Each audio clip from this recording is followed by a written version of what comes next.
Assalamualaikum warahmatullahi wabarakatuh.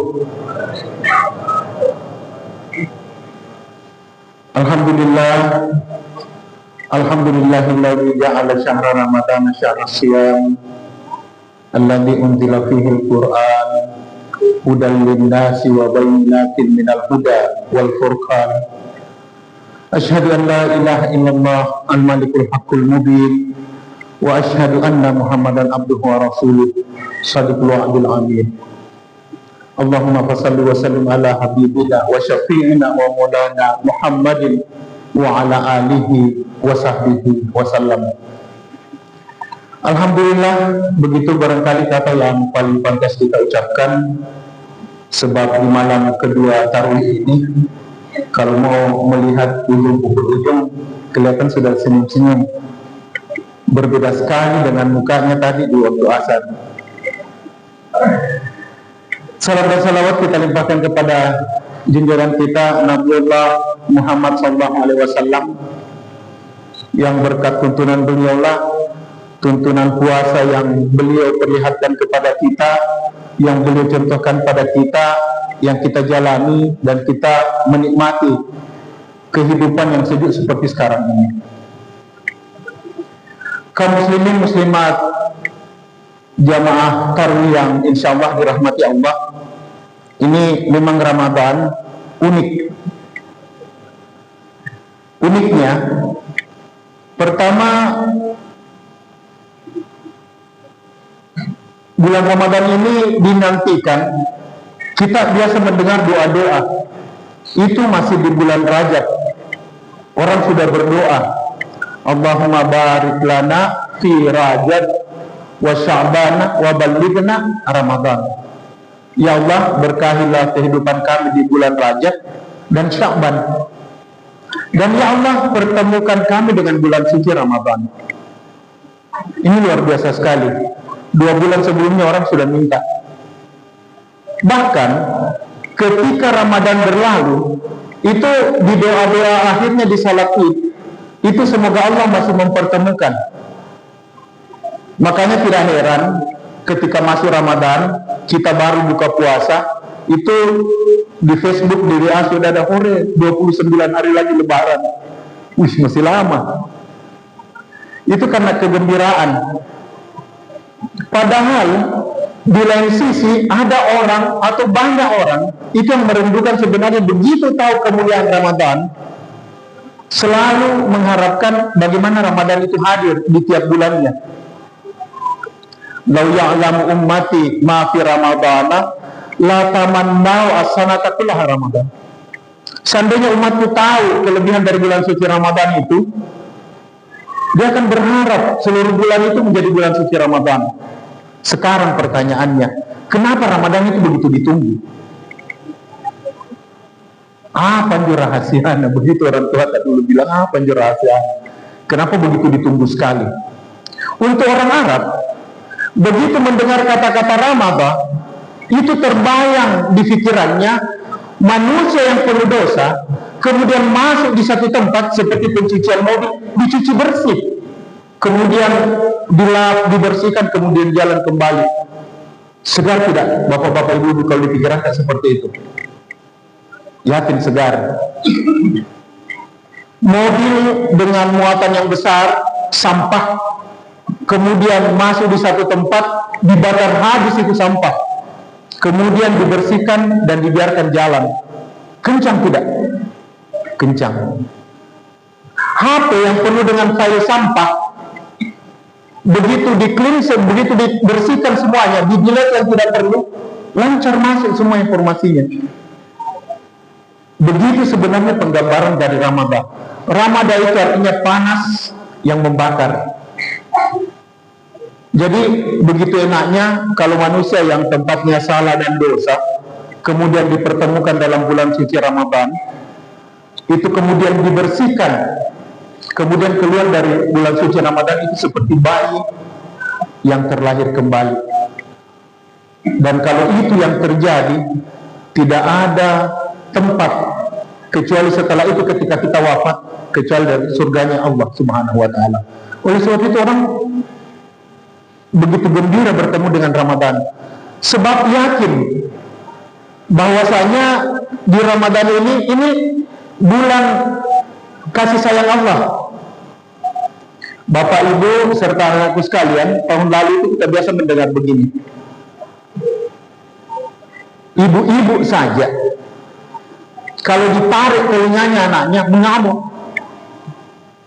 Padahal itu anak cuma titipan. Bagaimana dengan Allah yang menciptakan? Oleh sebab itu Allah yang ketika awal menciptakan Adam, Nabiullah Adam itu menempatkan di surga. Ulama banyak membahasakan bahwasanya Allah mempertemukan kita dengan bulan suci Ramadan supaya kita tahu jalan kembali. Kita tahu di mana kita harus berpijak, kita tahu apa yang harus kita lakukan sehingga kita bisa kembali ke surga. Bapak-bapak, ibu-ibu serta anakku sekalian, Gus Baha, ulama besar kita itu pernah bilang begini. Islam itu begitu sempurna. Islam itu agama yang paling bagus di muka bumi. Buktinya, kunci surga itu sudah diperlihatkan. Jalan menuju ke sana diterangi. Cara menjalani jalan itu pun diikuti dengan manual booknya. Ada Al-Quran, ada hadis, atau sunnah Nabi. Memang sisa manusia yang tidak mau masuk surga, yang jauh dari itu semua. Betul tidak bapak-bapak, ibu-ibu? Jangan terlalu kadit-kadit. Saya kadit juga kalau begitu. Jadi Ramadan ini kita anggap hadiah dari Allah. Oleh sebab itu mari kita jalani semua itu dengan gembira. Jadi itu alasan pertamanya mengapa orang-orang Arab dulu ketika mendengar kata-kata Ramadan itu kemudian membahasakan atau berujar, berteriak, marhaban ya Ramadan, selamat datang wahai Ramadan. Marhaban itu dari kata-kata rahbun, tanah datar, yang kalau kita jalan itu tidak buang banyak energi. Kita jalan santai saja, kita jalan biasa saja. Itulah makna tanah datar. Sehingga Ramadan datang itu seperti yang biasa-biasa sekali sebenarnya. Dan itu menjadi hadiah Allah yang harus ada di kepala kita, menjadi hadiah Allah Subhanahu wa taala bagi manusia yang dipertemukan itu untuk kembali ke surganya Allah Subhanahu wa taala. Lalu kita tahu bahwasanya Ramadan itu artinya membakar. Ada satu kondisi, jadi Ramadan itu sebenarnya panas terik yang membakar. Inilah kemudian yang dimajasikan dengan datang bulan yang membakar semua kesalahan-kesalahan manusia. Oleh sebab itu tidak heran kalau Nabi dalam dua hadis yang mirip sekali, man shoma ramadhana dengan man qama ramadhana imanan wa ihtisaba ghufira lahu ma taqaddama min dzambi. Barang siapa yang berpuasa karena imannya, menjaga iman kepada Allah Subhanahu wa taala. Memang puasa ini ranahnya ranah iman. Kita tidak makan sekalipun dalam koteta sendiri, itu karena iman kita. Kita percaya ada Allah yang melihat. Kita tidak makan sekalipun itu makanan kita sendiri, itu karena ada iman kita kepada Allah Subhanahu wa taala. Kita tidak minum, kita tidak mendekati istri, bahkan berkata-kata yang bisa merusak puasa pun itu kita hindari. Padahal bisa saja kita dalam satu ruangan yang tidak ada orang yang melihat, tapi karena ada iman kepada Allah, ini kita jaga sampai saat berbuka. Jadi hadis ini dua, man shoma ramadhana dengan man qama. Siapa yang mendirikan salat di bulan suci Ramadan itu imanan, karena imannya, karena berharap kepada Allah Subhanahu wa taala, wahtisaba, itu karena evaluasi diri. Yang mana itu yang dievaluasi? Pertama yang kita paham bahwasanya yang pertama harus dievaluasi itu salat kita. Karena awal ma yuhasabu yaumul qiyamah itu salat. Yang pertama diperiksa ketika kita wafat nanti itu salat. Makanya di bulan puasa periksa-periksa memang salat tak. Siapa tahu 1 tahun itu 365 hari. Nah salat maghrib tak 30 gitu. Itu mobil, orang bilang mobil Lacoste, lari terus. Mobil yang tidak ada isinya, umur yang tidak ada isinya. Jangan sampai subuh hari itu selama setahun 365 hari. Ternyata subuh kita tidak lebih dari 100. Bulan Ramadan, ganti semuanya itu. Dekatkan diri kepada Allah, bertobat kepada Allah. Di satu ayat dijelaskan wa minal laili fatahajjad bihi nafilatan lak. Dan pada malam hari bertahajudlah, nafilah, menjadi salat nafil, nawafil, pengganti, penambal. Jadi salat-salat sunnah itu pada dasarnya menjadi penambal. Mungkin kita pernah salat dulu, roh kita gentayangan. Tapi memang bapak-bapak, ibu-ibu, katanya kalau ada kita lupa salat kita. Karena biasanya kalau salat dilihat semua ya. Orang yang hilang kuncinya begitu takbir, begitu tadi ada di bawahnya jaket itu, seperti begitu modelnya. Saya pernah ketemu seorang dosen bahasakan begini, Nanda, saya tuh lucu.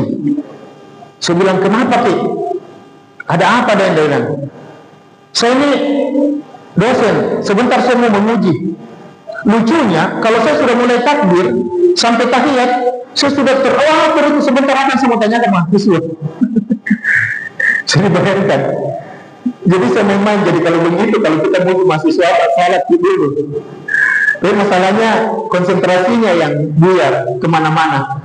Guru Menteri Agama bilang itu salat tapi dengan ruh yang gentayangan, tidak menghadap Allah Subhanahu Wa Taala. Jadi kembali lagi, bagaimana modelnya?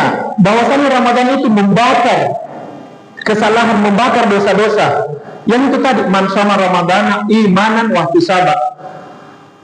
Shoma yasumu dalam bahasa Arab itu artinya menahan. Makanya Prof. Resia bilang intinya puasa itu ya menahan. Begitu kita mau bicara macam-macam ya tadi, anta shaim, Anda itu berpuasa, tahan. Mau dekati makanan tak, tahan. Mau dekati minuman tak, tahan. Makanya yang paling gila sebenarnya, yang paling kacau itu orang Islam di menjelang buka puasa. Begitu jalan kota ada nih, pisang hijau ada nih, kelapa muda juga ada tuh nih, buyar konsentrasinya. Yang menahan itu andai kata bukan karena alasan sedikit malu, masa tidak kuat Kak? Dari pagi saya bisa tahan, masa yang 15 menit itu saya tidak bisa. Disitulah ujiannya sebenarnya. Jadi inti puasa itu menahan. Ketika kita mampu menahan diri, ketika itu juga Allah memberi ridhanya dengan membakar dosa-dosa, atau Allah ghufira lahu ma taqaddama min dzanbi. Jadi intinya semakin kuat kita menahan diri, semakin luas ampunan Allah Subhanahu Wa Taala, dan semakin kuat kita berdiri untuk qiyam Ramadan, semakin terbuka juga ampunan Allah Subhanahu Wa Taala. Begitu begitu alur berpikirnya. Jadi Ramadan itu artinya panas yang membakar. Ini diibaratkan sebagai ketika Ramadan datang membakar semua dosa-dosa kita yang telah lalu. Terus bagaimana itu? Itu ketika kita mampu berpuasa menahan diri, kemudian mampu mendirikan salat, itu karena iman kita kepada Allah dan ihtisab, evaluasi. Evaluasi itu pertama amal ibadah kita. Ihtisab itu tadi pertama salat. Yang lain di beberapa tulisan itu yang kita evaluasi itu amal ibadah. Bapak-bapak, ibu-ibu serta anak sekalian, ada satu bahasa ahli sufi bilang begini. Cara mengukurnya itu begini. Ketika saya meninggal sebentar, layak tidak surga bagi saya? Itu evaluasinya. Jadi coba di subuh hari atau saat kita berpuasa, saat kita senggang, evaluasi diri, ihtisab namanya. Ketika saya mati atau meninggal sekarang, saya berhak tidak masuk surga. Kalau jawabannya masih tidak, tobatnya nanti perbanyak ibadah. perbanyak ibadah, pantaskan diri kita ketika Allah memanggil, surga tempat tak. Sebab orang Islam itu mati muda, mati tua bukan alasan, bukan masalah kendala, bukan kendala, bukan satu ketakutan. Masalahnya orang Islam ketika wafat, surga tidak tempatnya. Makanya Sultan Hasanuddin dengan jihadnya di umur 37 tahun itu beliau wafat, tapi syahid, dan insya Allah surga tempatnya beliau. Begitu juga dengan kita. Jadi yang pertama yang mau dievaluasi tadi salat kita, yang kedua amal ibadah kita, yang ketiga harta kita. Kasih tahu kan tuh kalau lewat saya belum masuk sebenarnya ke sahur ini yang diamanahkan. Ini karena mau mengantar. Saya mohon maaf kalau pengantarnya panjang sekali. Jadi selanjutnya, yang mana, di proses mana itu Allah bisa mengampuni kita, Allah bisa membakar semua kesalahan kita. Ini diimanan wahtisaba. Jadi salat kita tadi, kemudian amal ibadah. Amal ibadah sekali lagi, ukur diri tak, pantas enggak kalau saya wafat sekarang, saya diberi hadiah atau ridha Allah dan surga. Makanya oleh orang yang berpuasa itu, Allahumma innaka afuwun tuhibbul afwa fa'fu anna. Di depannya nasyhadu an la ilaha illallah wa nastaghfirullah nas'aluka ridhaka wal jannah. Ya Allah, yang kami mohon cuma ridhamu dan surgamu. Jadi selanjutnya yang menjadi evaluasi kita, ini saya yakin agak panjang kalau selama bulan suci Ramadan, kalau kita bisa melatih diri, insya Allah dari yang biasa kemudian ke derajat takwa. Harta kita, bapak-bapak, ibu-ibu, ini harta betul-betul sebenarnya menjadi satu, begitu Islam menjaga sekali umatnya, sampai-sampai satu suapan yang haram yang masuk ke dalam diri kita, ke mulut kita, itu 40 hari, 40 malam tidak diterima. Amal ibadah kan? Bisa dibayangkan. Lalu bagaimana kalau ada yang syubhat, yang kita ragu-ragu, tinggalkan memang. Bayangkan kalau 40 hari, 40 malam kita salat. Nah, kita tahu ini barang halal, kita tahu ini dari hasil korupsi, kita tahu ini dari hasil korupsi, dan itu tetap kita makan. Na'udzubillah. 40 hari, 40 malam kita sujud, itu tidak ada nilainya. Guru tak Menteri Agama bahasakan itu ember bocor, tidak ada nilainya sama sekali. Oleh sebab itu bisa dibayangkan 1 rupiah di depan Allah Subhanahu wa ta'ala nanti itu 50 tahun dunia pemeriksaannya. Gilanya. Nah, di antara kita ada yang umurnya tidak sampai 50 tahun. Sementara kaki itu tidak bergeser dari hadapan Allah Subhanahu wa ta'ala sampai semuanya dipertanggungjawabkan. Makanya di harta ini pertanyaannya 2. Sumbernya dari mana, terus dibelanjakan kemana. Selanjutnya, coba kita evaluasi umur kita. Ini hari, ada tidak boleh pahala yang telah kita bawa untuk menghadap Allah Subhanahu wa ta'ala? Bagaimana kemarin? Bagaimana setelah sepekan ini? Ada tidak? Kalau itu tidak, ayo kita rame-rame beristighfar, memohon doa dan pena Allah Subhanahu wa ta'ala. Bapak, Ibu, serta anak-anakku sekalian, sepercik api neraka itu tidak pernah bisa dipadamkan oleh seluruh air laut dan seluruh air sungai yang ada di dunia. Tapi satu istighfar dari lidah hamba yang ikhlas itu bisa memadamkan api neraka.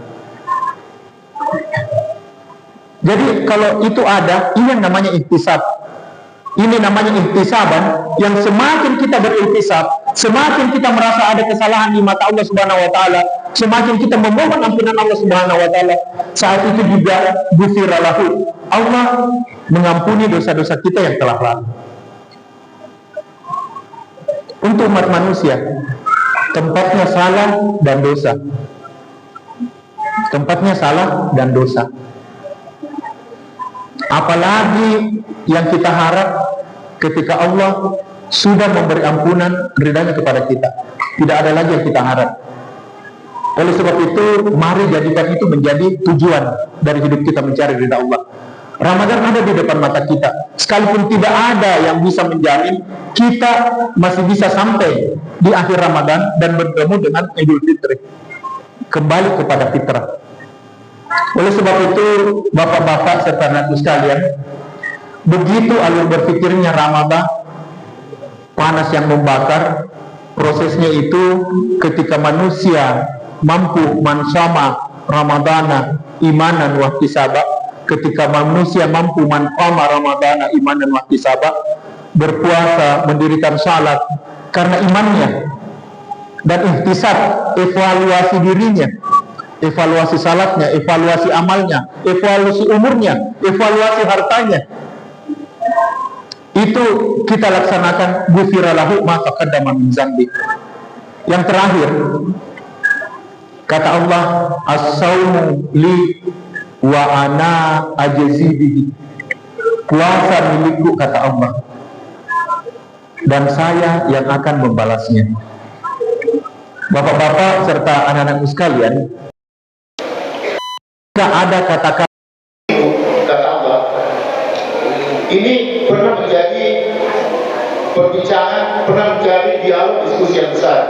Kenapa Allah membahasakan puasa itu milikku? Setelah kita membaca beberapa referensi, melihat beberapa tulisan ulama-ulama kita terdahulu, ternyata yang dimaksud Allah itu begini. Di hari kemudian ada hari pembalasan.